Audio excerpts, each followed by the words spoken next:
Hello YouTube, Proxy here, and in this Ashes of Creation video I wanted to address the controversy currently surrounding the new optional cosmetic bundles available. And the keyword is definitely optional, as you don't need to buy any of these packages to be able to play the game. For some reason lately I've met a lot of people who actually believe that you need to buy the packages and you need to pay subscription, which isn't true. You literally just need to pay for the subscription when the game releases and can play with all the content available to you, minus the cosmetics that you would get from pre-purchasing. Anyway, before we go any further, we need a generic disclaimer that the game is still in pre-alpha and some of the topics discussed in this video are subject to change. And while some of this information is from official sources, not everything in this video has been officially announced and may change over time. Opinions stated in my videos or my content are of my own and do not represent Intrepid's viewpoint or outlook. Now, before I begin, I'm going to state that I personally don't overly care too much about cosmetic items in-game. Don't get me wrong, cosmetics are nice, but for example in Black Desert Online I just slapped my Founder's armor on my Zerker and never changed it much. And in Arcade I walked around without a costume for the majority of it until I actually found one that I liked which came along. Cosmetics are not a major concern for me as an individual, unlike my girlfriend who will pretty much buy every cute looking outfit in an MMO without question. As for what the new packages offer in terms of benefits, my opinions stand pretty much as they did before with the previous Necromancer pack, so you can watch my previous video for that. However, I would like to add a couple more opinions to that previous video. First, in regards to new packages every month, I feel as if this is quite a rapid deployment of cosmetics. This in some ways might be unfortunate for those that get paid at the end of the month. This could lead to future people missing out on cosmetics they want, as financial situations might cause them to lose out. Perhaps a slower release schedule might be more beneficial. Secondly, the price of these packs among the circles I travel in, the general consensus of my peers is that the price is too high. And I also feel after thinking about things for a longer period of time that these packs might be better without the in-game marketplace currencies included.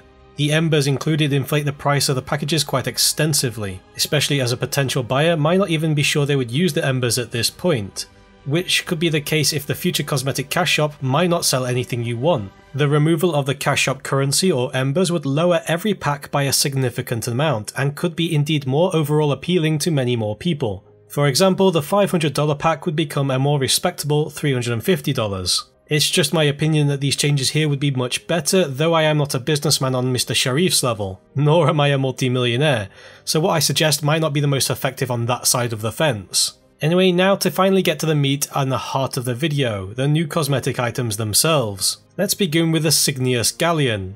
Now, I can only judge these things based on the concept art alone. For all I know it could look much better in game, however all I have to go on is the concept art. And judging by the concept art alone, I think it looks pretty tacky. I simply don't like it. And it kinda looks like something out of One Piece, specifically the ship used by Bon Clay. And which would be fine because in One Piece this ship would probably fit pretty well. Now, it was mentioned by Agelos on his podcast over at Dungeon Crawler Network that in Lord of the Rings lore, elves would often use swans as inspiration for their vessels, but as far as I'm aware, those ships had a more of an elegant design such as this. Now, this cosmetic isn't game breaking for me. I mean, after all, I've played so many Asian and Western MMOs that add some pretty ludicrous cosmetics, and at this point, I guess I'm just conditioned to seeing this kind of stuff and just accept it. Some of you seem to love it, some of you seem to really hate it, and myself, while I think it looks tacky, kinda think it's the norm to see in MMOs now. Especially since MMOs are trying to accommodate to a large group of tastes. Which in a sense is a shame, as I was to understand that Intrepid is attempting to turn Ashes of Creation into a franchise supposedly.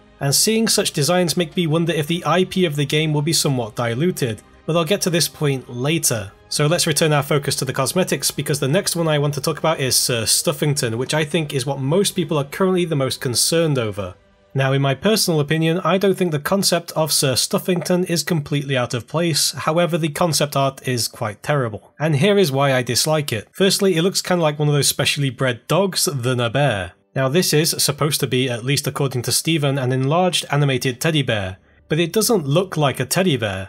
Teddy bears are humorous children toys because they are supposed to be somewhat like humanoid in design, and furthermore, bipedal. This is why Stuffington looks almost weird to me, almost deformed even. If Sir Stuffington looked a little bit more like a teddy bear, like something like Tibbers from League, it would be visually more satisfying to me and look less out of place. Arcade actually had quite a similar mount, but just looks better in every way, and could quite easily use all fours and then switch to a bipedal dash as well, which was in fact more bear-like. which I'd also like to point out the forearms on Stuffington look more like legs, and seem to have 4 feet instead of 2 feet and 2 paws, which should be arms. I kind of feel there was some lack of attention to detail on the concept art here. So if Stuffington was more like a golem, more like a magical construct, and resembled the animated teddy bear it was supposed to supposedly be, I'd probably like it a lot more. And then Stephen's explanation that it was a childhood toy brought to life, his lore piece attempting to explain its existence to make it more immersive, to me actually would do the opposite and make it less immersive. And the reason for this is the way it's described, and it makes it sound unique, one of a kind, yet a good chance is you will see quite a few in game, and if many people are having something, it's no longer unique. Perhaps the lore wasn't fully thought out there. To further explain what I mean, when you see a runic steed mount, you could say in the lore that they came from a dwarven ranch and have runes carved into them for imbuing magical protections and such. And the key point to this lore is that it sounds like it has been mass produced or created that suggests an abundant supply of them. So seeing more than one is acceptable, logical in some sense as far as you can go in the fantasy realm at least. Now if I were to have written the lore behind Stuffingtons, I'd have probably gone down the route of saying they were produced by a wizard's toy company that specialised in protective golems. Something aristocrats would have, to be protective over children all the way into their adulthood and perhaps longer, as well as serving as an approachable, lovable friend to the growing child. Perhaps not quite that, but it is off the top of my head, and it would explain why there would be more than one of them, which is the key point. After all, I asked you the question, if everybody in game had a legendary sword, would that legendary sword be still legendary? As for the rest of the in-quote Valentine's Day cosmetics, such as the candy shop, seem a little bit more fitting in what we've seen so far. Though I do wonder if it was placed in a desert node how they would keep the chocolate from being melted. It could indeed lead to some sticky situations. As for the Boston cosmetics, once again, these seem a little bit out of place compared to everything we've seen in the game before, especially in the sense of timescale when compared to our own world. Galleons designed in such a way to support ample gunpowder fire, which does not exist in this world, seems unusual. Though I do get why they are trying to do something special for PAX Boston, it does detract from the game's IP in my opinion, which once again I'll get to later. The PAX Boston stuff seems to represent more of a colonial era, while the other things we have seen representative of a slightly different era. Once again, the lore of the world could explain this, but I'd rather see less direct influences and fashions of our world and perhaps see something more original. Well, unless that portal that leads to another world outside of Vera led to our own planet Earth as some sort of lore twist. Welcome to Vera, Earthlings. Another issue some people have brought up is that selling items with concepts only and then stating that the cosmetics look different in game is being viewed somewhat as false advertising. I'd say possible depending on how differently it actually turned out to be, but it's something you would be wary of when buying something based off concept or art anyway, regardless of who is selling it. After all, fast food retailers have been selling as concepts for much longer. And it's indeed quite rare to buy anything that looks exactly like it does on the box, am I right? So yeah, to summarise my opinions on the cosmetics, from someone who isn't overly into cosmetic things in general, I don't find these things to be game breaking, but I do understand how some people might find them to be so. And personally, I find this month's presentings quite disappointing. I don't know, as I don't have much lore information to go on, if these cosmetics would be immersion breaking, and immersion in an MMO is somewhat hard to achieve anyway. Especially with an army of Legolesses running around, an XX Kirito XX, as well as people with fluorescent pink dyed chainmail. But I do believe it does very little to establish the Ashes of Creation's IP, their theme and their identity. Which brings me to my main point of what the current choice of cosmetic decisions for this month have not done, but really should do. Intrepid is attempting to turn Ashes of Creation not only into a successful MMORPG, but a franchise, and any successful franchise needs to have strongly associated intellectual properties. When I think of annoying little cactuses, chocobos, and emo badasses with two-handed swords, I think of Final Fantasy. When I think of Italian plumbers, I think of Mario and Nintendo, and when I think of Nintendo, then I think of Zelda, Rupees, Metroid, etc, etc, etc. The use of a strong IP is oh so important. And this, in my opinion, is something that Ashes needs to capitalise on, but also live and breathe.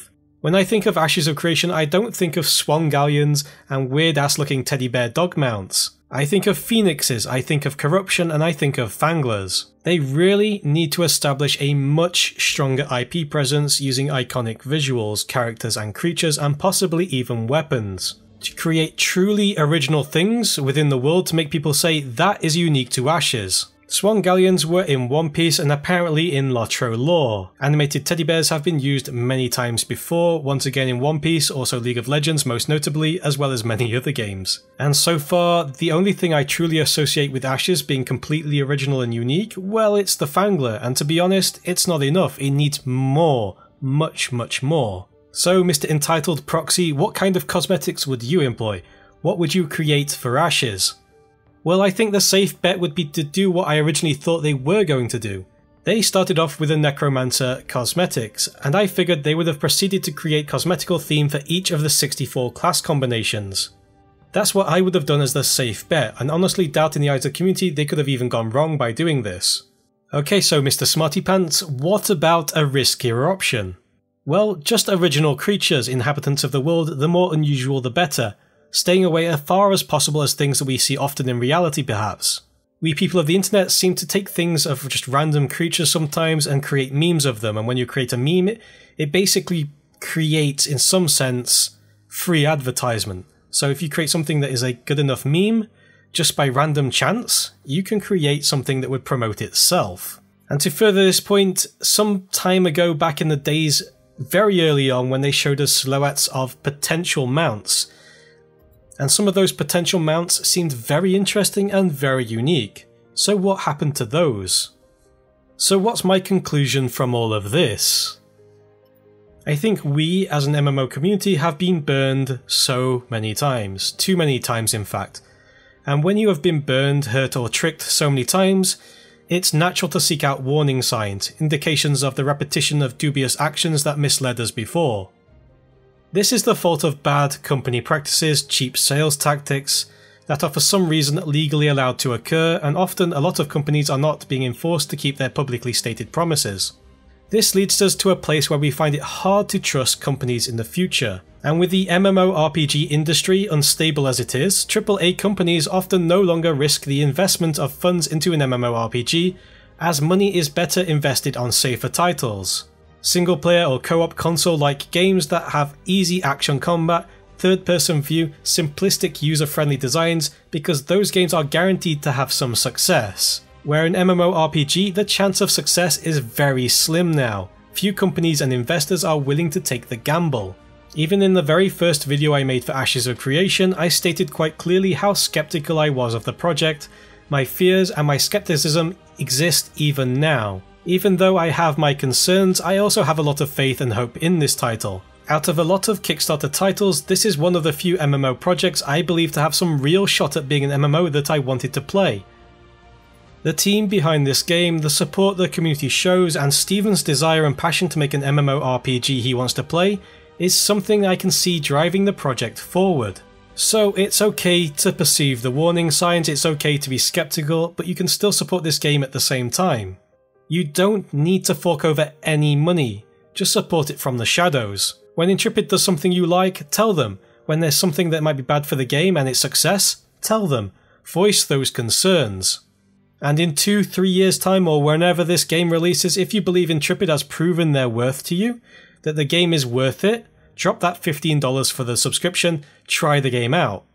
After all, showing your support through kind words and offering constructive criticism costs nothing other than a moment of your time. If you enjoyed this piece of long-winded content, don't forget to like, subscribe and leave a comment below. Sorry content has been slow, but plans are in motion to fix that, and as always guys, thanks for watching.